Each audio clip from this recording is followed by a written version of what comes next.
भारत की देवियां जानती हैं, उन्हें भोजन बना के खाना अच्छा नहीं लगता, भोजन बना के खिलाना अच्छा लगता है। और जिस दिन खाने वाले कोई ना हो, उस दिन भारत की देवियां अपने लिए कभी भोजन बनाती नहीं है, इधर उधर से कुछ खा खू के गुजारा कर लेती हैं। ये संस्कार में है, बनाकर खिलाना। हम में और उनमें क्या फर्क है? दैत्यों और देवताओं में क्या फर्क है? जब देखो तब हमारी निंदा की जाती रहती है। तो फिर उनको बुलाया गया, निमंत्रण पे बुलाया गया, असुरों को निमंत्रण पे बुलाया गया। हुआ क्या कि सामने बहुत सारे व्यंजन, थाल भर भर के व्यंजनों के, बड़े स्वादिष्ट हैं, बड़ी खुशबू आ रही है, बस सुगंध से ही दिल करता है खा लो खा लो खा लो।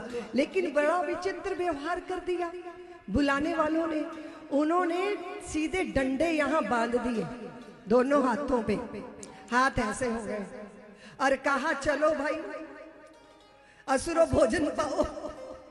अब ये यूं कौर तोड़ के इधर तो मुख में आ ही नहीं सकता, संभव है क्या?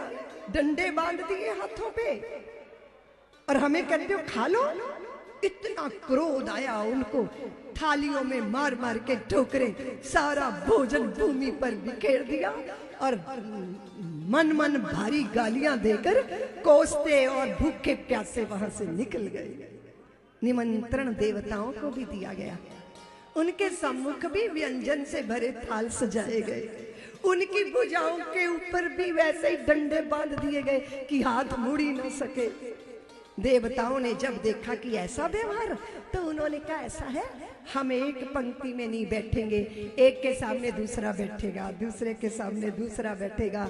ये कौर तोड़ के अपने मुंह तक तो नहीं जा सकता, पर सामने वाले के मुख में तो भोजन जा ही सकता है। एक दूसरे ने एक दूसरे को खिलाया और तृप्त होकर वहां से चल दिए, आशीष देते हुए वहां से चल दिए। असुरता और सुरता का यही परिचय है। असुर स्वयं भगोस जाना चाहता है और सुर दूसरे की प्यास की, व्यवस्था की, सुख की, सुविधा की फिक्र कर इस देवत्व को चित्त में धारण करना। ऐसा नहीं है कि बड़े बड़े सींग और बड़े बड़े दांत वाले राक्षस होते, इसी मनुष्य के